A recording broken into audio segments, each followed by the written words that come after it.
Well, hello everybody. My name is Sidney Winston. I'm also known as Ask an Atheist.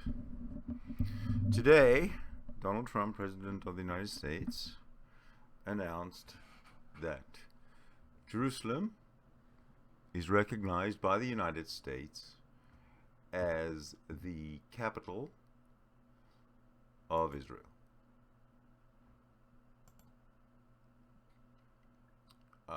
It is an incredible moment. It's extremely historic. It means that a roadblock in the way of peace between the Israelis and the Palestinians is removed. And as such, President Donald Trump has made it possible for the peace process to actually move up another rung on the ladder of reaching a final peace solution. No matter which it will be, it doesn't matter at this point. The point is that the chains have been loosened, have been basically unshackled. Congratulations to President Donald Trump for that decision. I think that was very brave, very timely, very long overdue, as he so rightly pointed out. And I'm just wondering, with that in mind, with what he's done there, I'm just wondering if it would be okay if you guys don't mind. There's not too many people watching live right now, so I'm just going to kind of wing it. But what I want to say is there's a history behind all this, and I'm going to try and present an unbiased historical picture as it actually unfolded. To do this, I'm going to bring in a noted professor of international law by the name of Professor Eugene Kontorovich. If I can just find his picture here. I will introduce him, but basically what he's going to be talking about is international law with regard to borders, and specifically regarding the mandates that were in the region in 1917 when the Ottoman Empire collapsed, and the French and the British basically cut out swaths and were given mandates, or took mandates for those regions.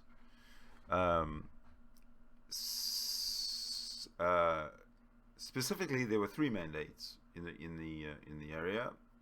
There was the mandate for Mesopotamia, or the mandate for Iraq. There was the mandate for Syria, and thirdly, there was the mandate for Palestine.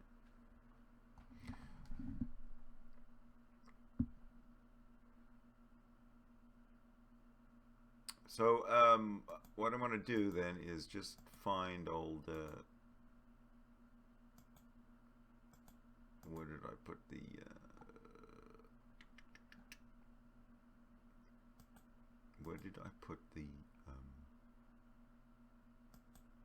maybe it's in here. Yeah, so let me just see if I can find old Professor Kontorovich. I want to give you a picture first of him, if I can figure out where I put it. And then I want to bring.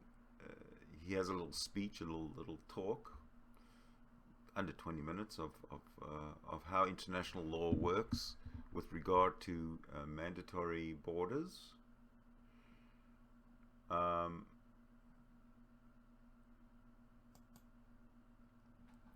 So yeah, this is the gentleman in question. This is Professor Eugene Kontorovich, and he's going to be giving a talk on the on those borders that on the mandatory borders, how it works in international law, and basically I am going to leave Professor Kontorovich to start telling us all about it. Go ahead, Professor.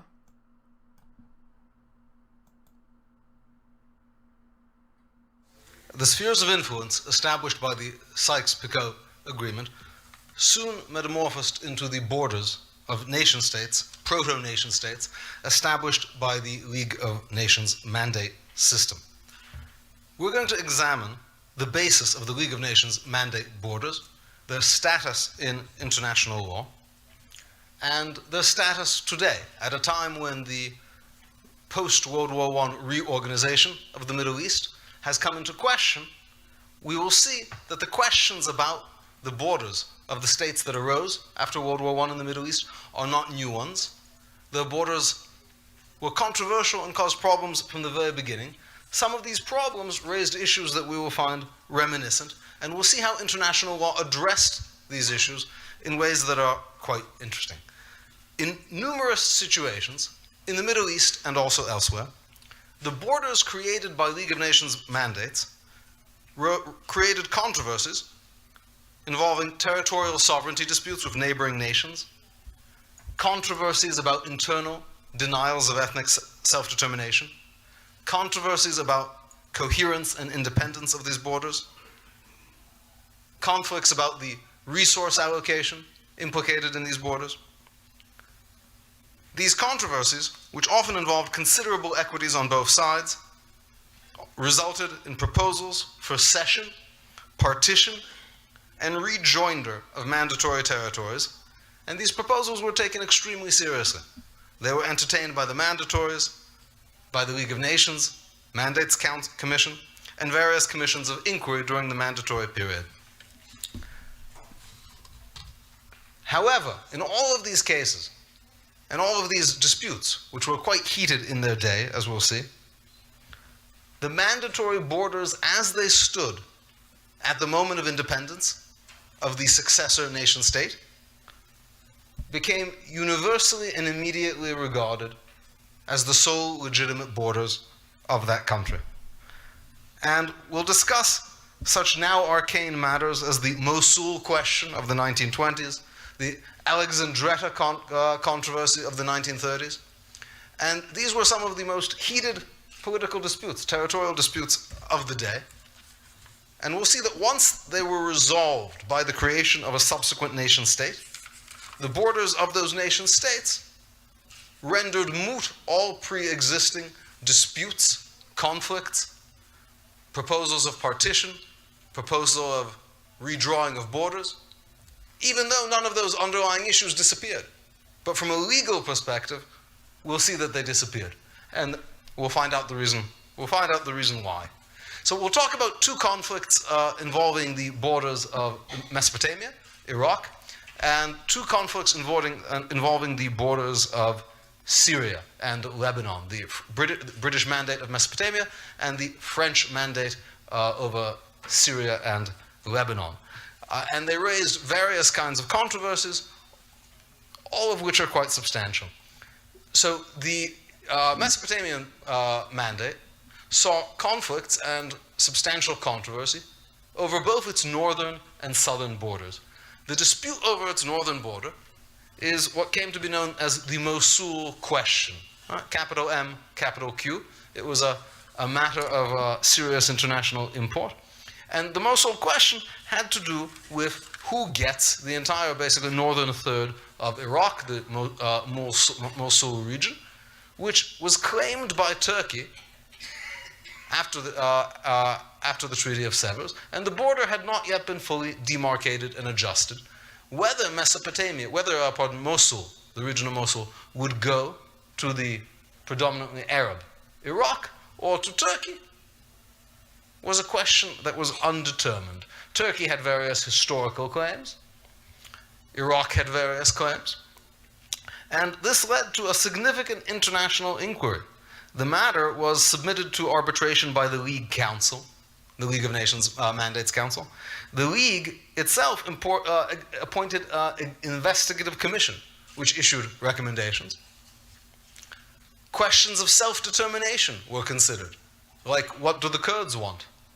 The question of Kurdish self-determination played a role in this. Now, the question of Kurdish self-determination was posed in the following way. Do the Kurds want self-determination by being part of the Arab Iraq or by part of the Turkish Turkey? Whether the Kurds wanted self-determination as being part of the Kurdish Kurdistan was not a question that was posed to the Kurds.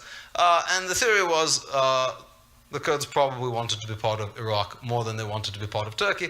And so that's how the matter was decided, despite the British having made some self-determination promises at various points to the Kurds and various armed Kurdish insurrections during the period. So, despite significant conflict between Turkey, the Kurds, and Iraq over the status of Mosul, when it was finally incorporated into Mesopotamia during the Mandate, at the moment of Iraqi independence, there was no longer any question about sovereignty over Mosul. Such that even today, when we have a de facto independent Kurdish state in the Mosul region, something that looks like a state, acts like a state, it is invariably treated by the international community as part of Iraq, because the borders created by the Mandate are treated as the decisive borders. Another dispute happened on the other end of Iraq, involving the border, the southern frontier, with the Emirate of Kuwait. The border, the southern frontier of Mesopotamia was only demarcated, roughly, in the 1922 IIR Protocol of the Treaty of Mohamara, which was principally about determining the border with Saudi Arabia, but also demarcated, roughly, the border with Kuwait. Upon independence, Iraq expressed great displeasure at how the border had been drawn by the mandatory power, by Britain. So these mandatory borders are not fair, and laid claim to substantial parts of Kuwait. Now, these claims are actually non-trivial. The Iraqi claims to Kuwait were non-trivial. It is indeed true the border was arbitrarily drawn by Britain, who was very sympathetic to the Kuwaiti emirs. The Kuwaitis also didn't like the border, by the way. The Iraqis had, on the equities, non-trivial claim. Kuwait, an emirate of almost no people at the time, received 300-some miles of Gulf coastline. Iraq, one of the most densely populated states in the Middle East, received 32 miles. Hardly seems fair. Iraq maintained this position very strongly at the moment of Kuwaiti independence in 1961, and mobilized its army and threatened to invade the new emirate to readjust the border. The international community at the United Nations condemned this move, and Britain sent forces to Kuwait to be prepared to repel this. And of course, the United States acted similarly in the Iraqi invasion of Kuwait in 1990. Thus, we see that the Iraqi claim to a redrawing of its southern border precedes certainly Saddam Hussein, dates back to the mandatory period, and despite significant equitable arguments about the misdrawing of the mandate, the difficulty it makes for Iraqi self-sufficiency, those claims were rejected by the international community, because however the IIR Protocol was drawn up, and it was mostly drawn by taking a straight line and just going like that, it doesn't matter. At the moment of independence, those were the borders, and the international community has treated them as the unassailable borders. Two controversies involved the French mandate for Lebanon and Syria. Mount Lebanon had always been an autonomous area of the, or had always, since the 19th century, had been an autonomous Maronite area of the Vilayet of Damascus. However, when the French, as mandatories, partitioned Lebanon from Syria to create a separate, predominantly Christian state. As was mentioned this morning by Professor Rabinovich, they padded the area of Mount Lebanon by giving it also the coastal city of Tripoli and some of the lucrative Bekaa Valley farm hinterland. This was supposed to give it depth, an agricultural base, to create what you would call today a viable Christian state, to make it viable.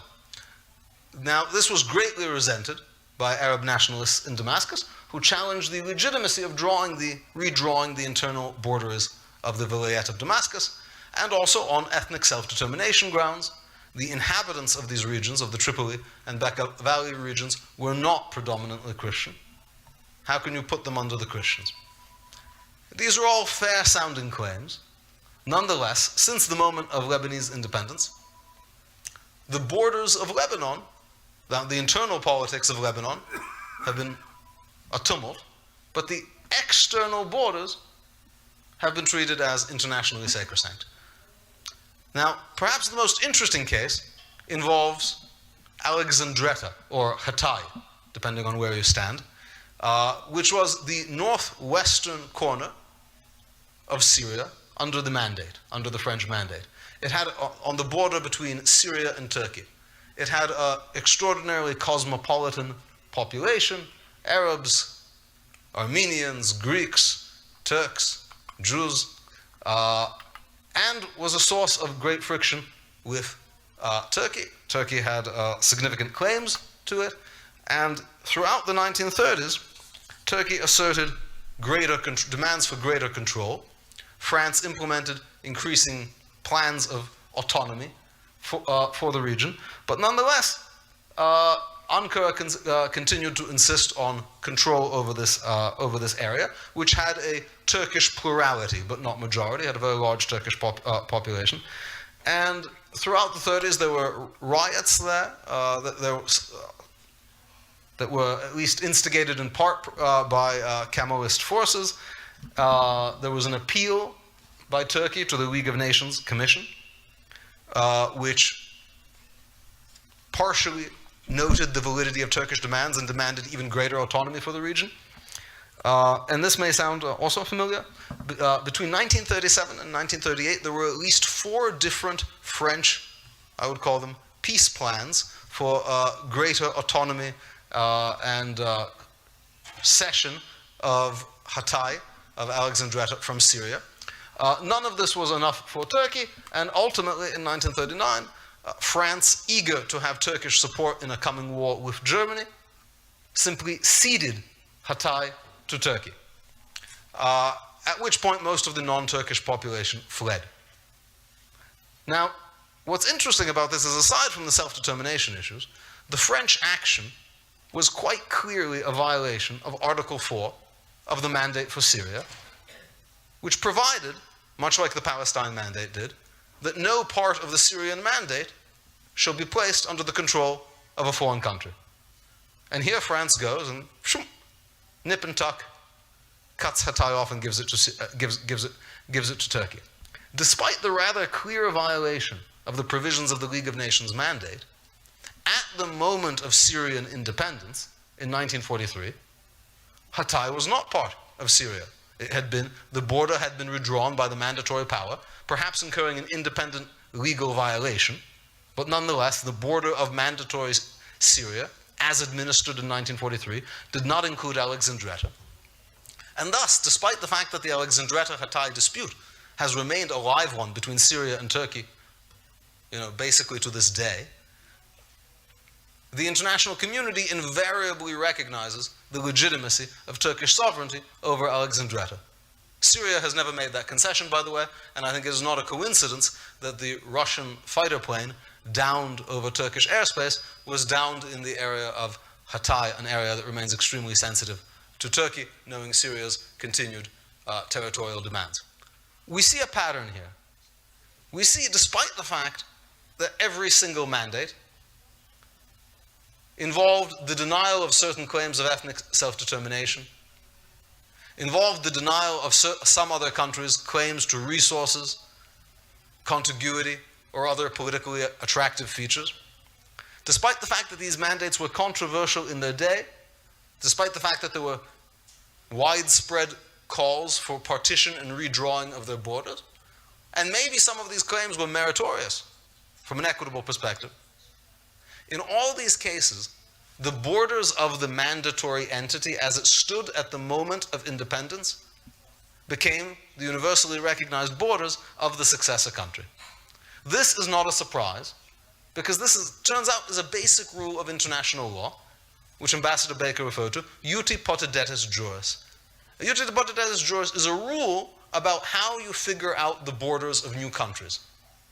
And that rule says, when a new country is born, don't try to figure out what are just borders or good borders, because in that case, every time a new country is born, there would be open conflict about every inch of its borders. Everything would be up for grabs. Rather, the borders are automatically locked in to the borders of the last existing geopolitical unit there. So, for example, Soviet Union collapses. What are the borders of the new countries when they declare independence? The borders of the previous Soviet republics. Is that fair? Is that nice? Does it have anything to do with self-determination? No. Let me give an example. Take Crimea, for example, as Russia recently did. The international community does not recognize largely Russia's claim to Crimea. Now, it's important to note that Russia's claim to Crimea is non-trivial, because Ukraine cannot base its claim to Crimea on self-determination. Most of the people in Crimea wish to be part of Russia. They cannot base it on ethnic commonality. Most of the people are not Ukrainian. They cannot base it on historical title. Crimea has almost always been part of Russia. Rather, in the 1950s, the General Secretary of the Central Committee of the Soviet Communist Party, Nikita Khrushchev, did himself a little nip and tuck and made a present of Crimea to Ukraine. Was it nice? Did it involve consulting the local population? No. And no one cared much, because everyone was still being governed from Moscow anyway. However, at the moment of independence, Crimea was within Ukraine's borders, the borders of the Ukrainian Soviet Socialist Republic, and that's what the international community goes by. We also see, by the way, the exact same kind of thing that played out in the Middle East, playing out in a variety of mandates, League of Nations mandate territories in Africa. And I can't go into the details here, but in my paper with Avi Bell, we examine the long-forgotten controversy over the denial of independent state to the people, who you've never heard of, but who were split up amongst British and French Togo lands in a way which denied them a state of their own. Many people thought that the should have their own state. Nonetheless, in the end, the borders of the respective Togo lands became the borders of the respective countries, or the famous South Cameroon dispute, dealing with ethnic secessionist claims in British South Cameroon. Nonetheless, the border, or the Burundi-Rwandi question, nonetheless, in all these cases, the borders of the mandatory territories, despite calls for partition and redrawing during the mandatory period, become the borders of the resulting successor state. Now, of course, there's one mandate that we didn't mention, the mandate for Palestine. The mandate for Palestine, I need not tell you, also faced much criticism because of its borders. And there were many calls, such as by the United Nations General Assembly, for partition, redrawing, and fundamentally rethinking the borders of this geopolitical entity. Nonetheless, those proposals did not come to fruition, and the presumptive borders of Israel, our study of other mandatory borders would suggest, at the moment of its independence, which is the moment these things are determined, would be exactly the borders of the British mandate for Palestine, and no more and no less. Thank you very much.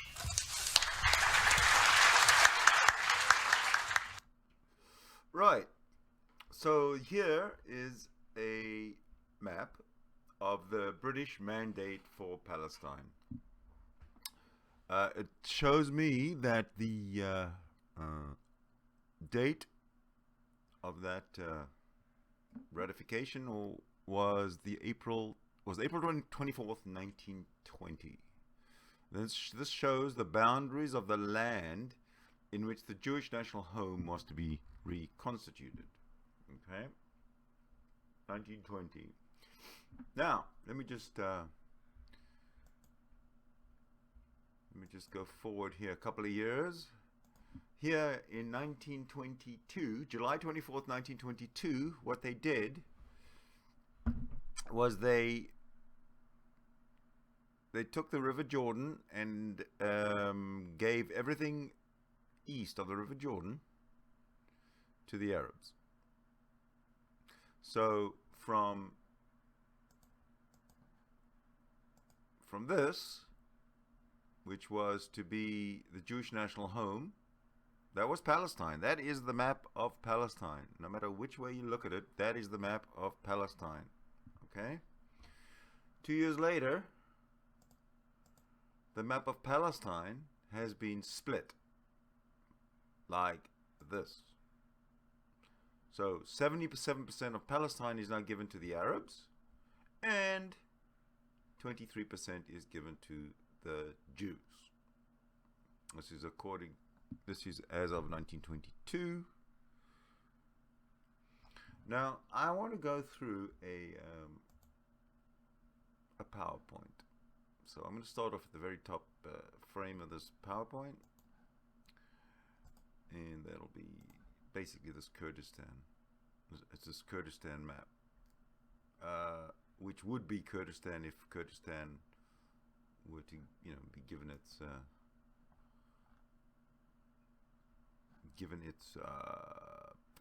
right to have whatever Kurdistan wants.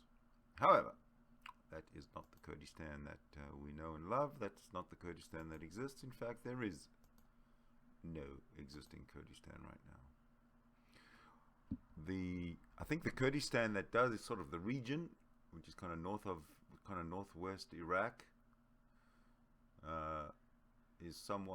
does somewhat exist autonomously. Seems to run just fine. I don't see why Kurdistan shouldn't have their own country. They deserve one more than the Arab Palestinians deserve their own country. Now, let me get back to this presentation here. So, the next slide is basically just a little history of what the Mediterranean basin essentially looked like back in the Roman Empire times and the Byzantine Empire times, and how it was all split up. If you can notice, the red is the Roman Empire, the Western Roman Empire. The orange is the Byzantine Empire, or the Eastern Roman Empire. And then you've got Persia and the Arab Caliphates in green. I'm just trying to look for a date on this particular one. But at this point, you can be pretty sure that this is all ancient Rome. So, prior to the Common Era. All that stuff is pretty early on in let's see. It looks like the Roman Empire has already conquered the whole of North Africa. So, it's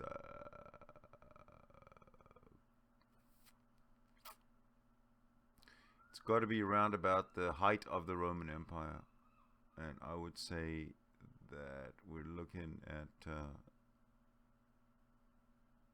maybe actually within the Common Era.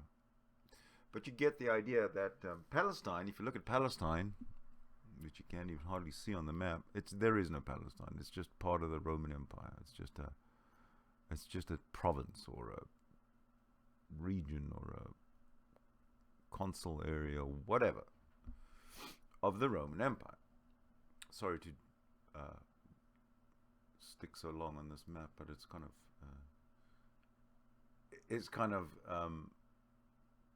what's the right word here?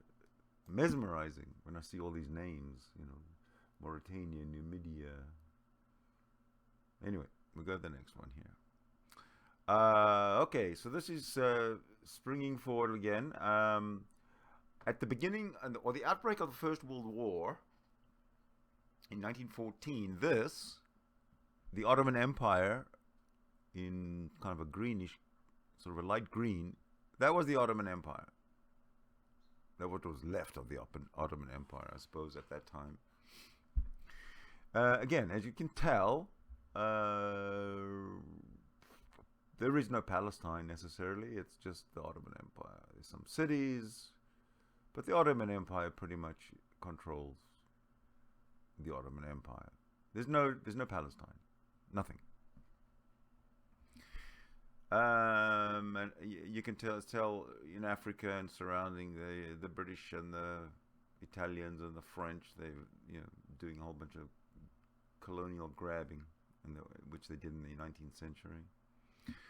So this is the position we have at on the eve or the dawn of war, 1914. That is the Ottoman Empire, which is about to disappear. Give it 3 years. Quick look at the actual area of what we call Palestine today. At the outbreak of World War I in 1914, you can tell that there was no Palestine. There were actual independent sanjaks. Sanjak of Jerusalem, Sanjak of Nablus, Sanjak of Acre, Sanjak of Beirut, Sanjak of Man on the east side of the Jordan River, and Sanjak of Horam. Okay, these are just regions, departments, wards of the Ottoman Empire. So there's no Palestine. There's still no Palestine. It's 1914. It's the beginning of the First World War. There is still no Palestine because the Ottoman Empire has not recognized a Palestine. So what happens? We've seen this one before. That is the end of the war comes. It's 1917. There's a whole bunch of conferences and meetings, and out of it all, through the League of Nations mandates in 1920, we are left with these 3 mandatory areas: Syria by the French, Iraq on the right-hand side on the east by the British, and Palestine and Transjordan, or what we are going to be, which we're going to be seeing, which we will see, is one mandate, the mandate for Palestine. And there it is. That's what happens. The Iraqi mandate for Iraq on the right in yellow, the mandate for Syria and Lebanon on the north and the top in green, and the mandate for Palestine by the British in purple. That, ladies and gentlemen, is a map of Palestine in 1920.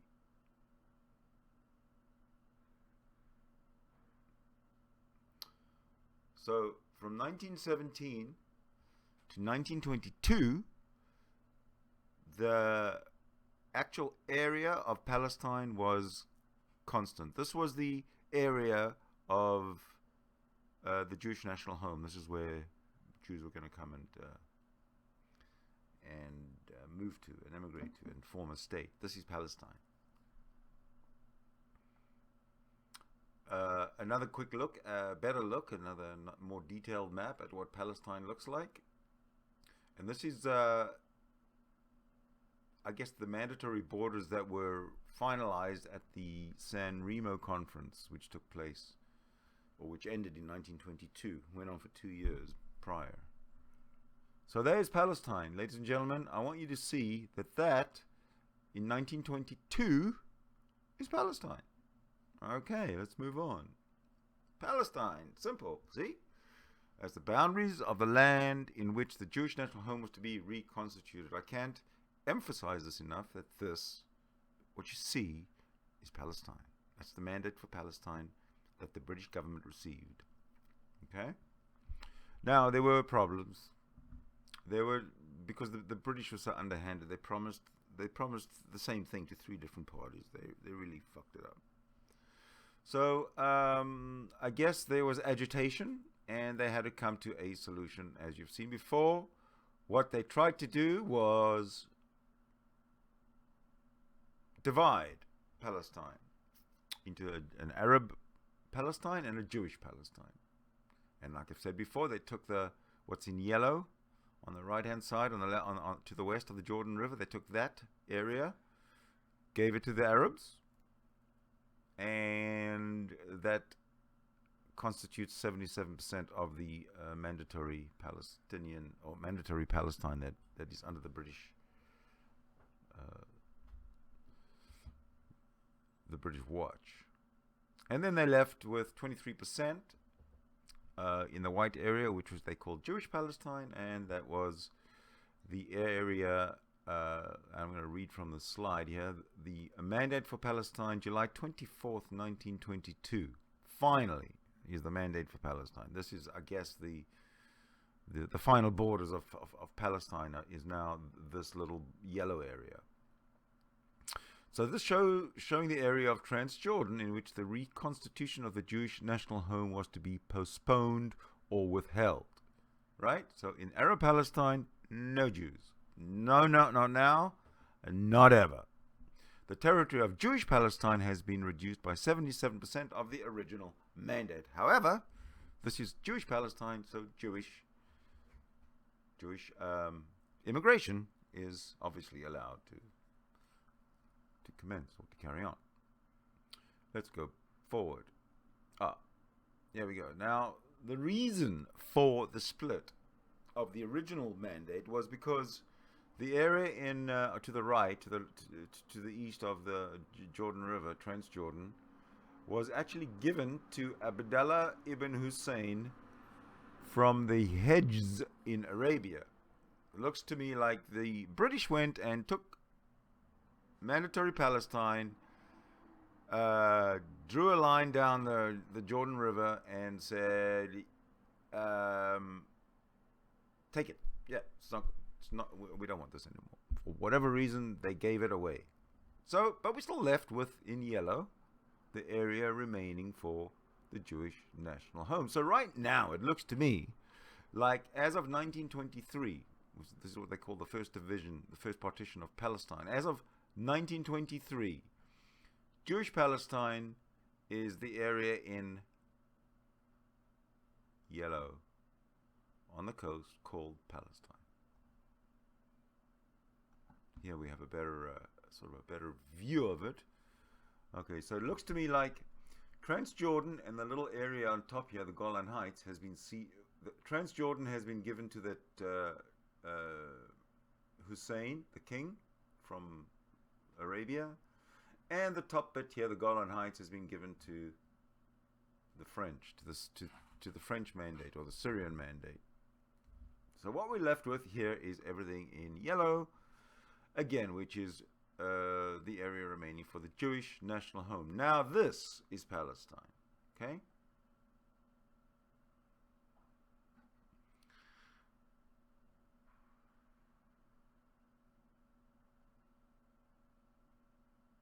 Here's another look to see how it has been split. On the left-hand side, 1920. The 1920 San Remo Conference, as mentioned before, left the map of Palestine in the left-hand photo picture slide, all the yellow area. That's Palestine, in which area the Jews are to set up their national home.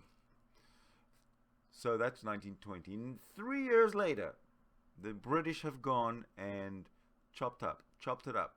They've given the land east of the Jordan River, called the Transjordan, and given it to a kingdom. It's now a kingdom of Transjordan. But what's left, plus they've given the Golan Heights to Syria, as you can see, and what's left is the little area of Palestine that is supposed to be Palestine. Now that, as you can tell right now, includes the West Bank. Well, because there is no West Bank. There's no West Bank outlined in any of these slides. You can go up and up and up. There's no West Bank. There's no West Bank. It's just part of Palestine, all the way through. No West Bank. Okay? I just want to make that very, very clear. Now, wouldn't it have been more fair if they were going to split it down the middle, 50-50? Would that have made a better deal if they'd have sort of split it 50-50? Then there would have been 50% Jewish, 50% Arab. Would everybody have been happy? That's just a conjecture. But that didn't happen either. Then came World War II. And certain amount of, let's just call it outright hatred, was extended towards Jews specifically. Crowds of Europeans, Jew-hating Europeans, Hitler-loving, look at them, they just adore old Hitler here. Just crowds and crowds of Nazi-loving, Jew-hating people. And obviously there's going to be a result. What do you think the result is going to be? That is going to be the result, where you've got executions by Germans of Jews in public. Bang, you're dead. Does it remind you of anything that is happening today in any way? Guy's got his hands tied behind his back, got a gun pointed to his neck, and this is a snapshot in time. I mean, just let time roll in real time. 1, 2 seconds, 3 seconds. When is this guy that's looking into the bottom of that pit? Is he dead? Has he fallen into the bottom of that pit? This is Europe in the 40s. Is what we see. So the Zionist movement obviously gets a little bit happening. Oh, look, guess what? It gets worse.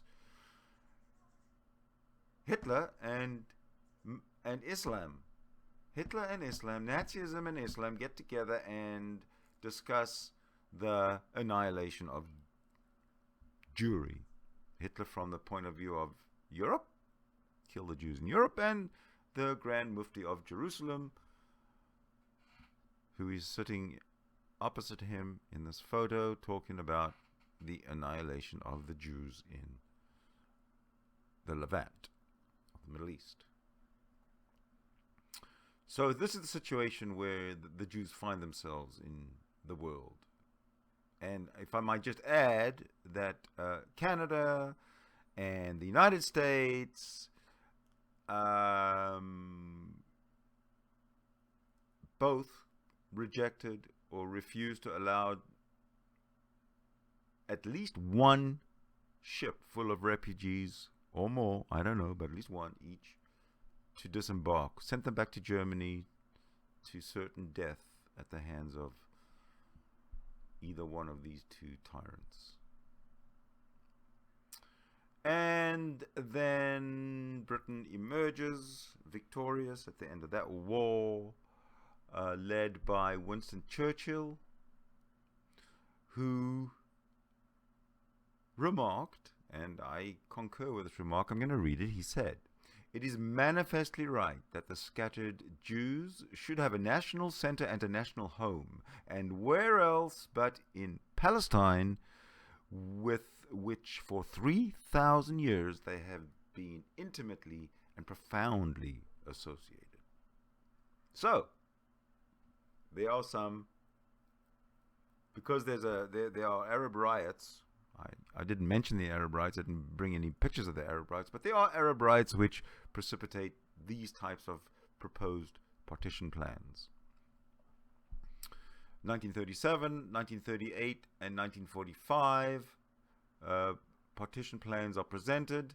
The United Nations, finally, on the right-hand side, comes up with what they think is the best partition plan. And this is, let me explain this to you. Okay, so firstly, just to reiterate, this is Jewish Palestine, but because of agitation by Arabs,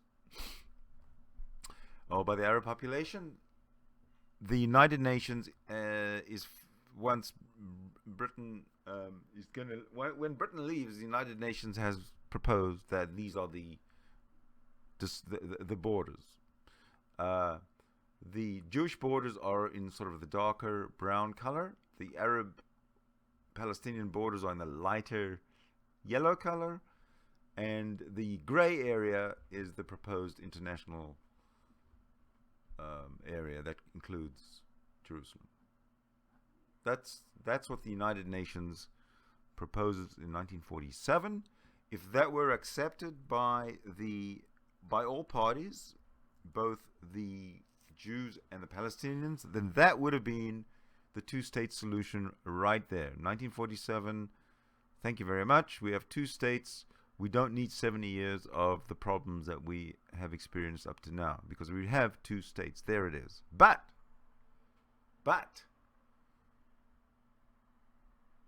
oh, here's another look at the partition plan from the point of view of the whole of mandatory Palestine. So you see that the outline in blue is the initial area for Jewish national home area, the initial one that was given to them. And by 1947, that was in 1920, I guess, or 1922, that was the initial outline of the Jewish national home. By 1947, the part in yellow had been given over to as a kingdom, and Jewish immigration is prohibited. And we have what's west of the Jordan River, originally the Jewish national home, has now been partitioned as follows. In green, the Jews, and in dark brown, the Arabs. That's the partition plan, based on current settlements. Again, that would have been, if it was accepted by both the Jews and the Arabs, that would have been the situation. Palestine, two-state solution, bang, right there. United Nations, 1947. Thank you very much. There's your two-state solution. But the Arabs did not accept it. The Jews did. Another better look at what it would have looked like. The General Assembly of the United Nations, 1947. Again, have another look. The purple is the Arabs. The orange is the Jews. And the dark blue area around Jerusalem is international. But if everybody had accepted it in 1947, that would have been your two-state solution right there, in place already for 70 years. Again, thank you very much, United Nations. However, the Arabs, like I said, did not accept it. So the purple attacked the yellow to exterminate the yellow. But what happened at the end, at the outcome, was that the Jews controlled everything that's in yellow. That's west of the Jordan River. Everything. They won. The Arabs attacked, owning or having been promised all that purple, and all that's left from that purple is what's in green, called now today we call it the West Bank. At that point, now this is the armistice line in 1949. At that point, Jordan annexed the West Bank. Actually, annexed it as part of Jordan. So it's really not even the West Bank. It's just Jordan. And the rest of it is Jew. The rest of it is Jewish. All this yellow is Jewish. So again, let me reiterate. If the Arabs had said, fine, thank you very much to the partition plan, they would have had a two-state solution right then and there. They would have had more land than, as you can see, they were left with at the end of the war, which they lost. So you lose a war, you don't go and start again and everything. There's no default position you go back to. You lose, you lose. That's the armistice line. It's a better picture of what it looks like. So this is the picture of Israel from 1948 to 1967. This was in yellow. That's Israel. Okay? As you can tell, they had won a they cut a swath through the West Bank in order to reach Jerusalem, and they were in charge of West Jerusalem anyway. The rest of it was part of Jordan. As you can tell, Jordan. There's no international understanding at the time that this was the West Bank. This picture's 2008, so obviously it has a little bit of history attached to it. What happens then?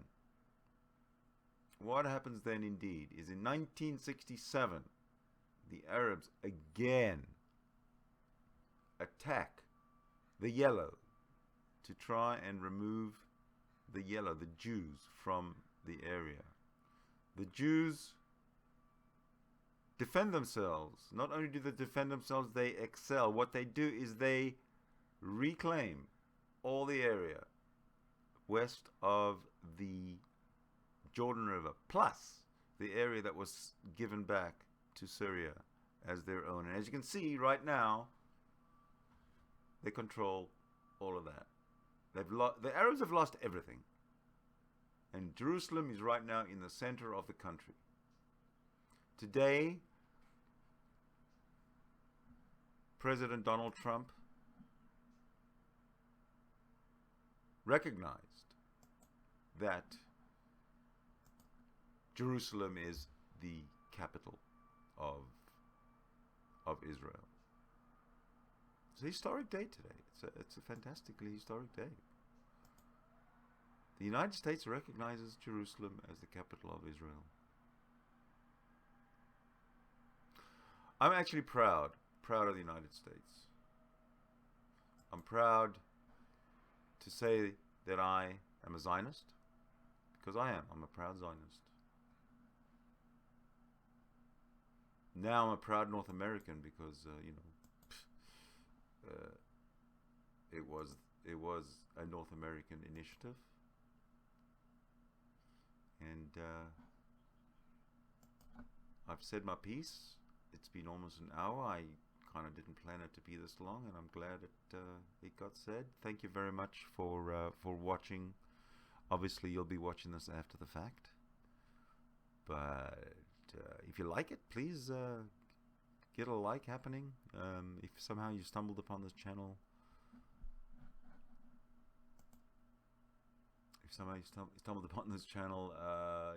accidentally, give us a subscribe.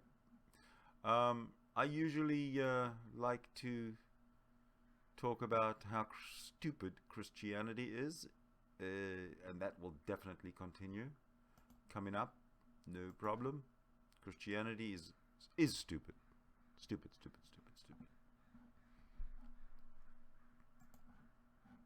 All right, I'm out. Thanks a lot for watching.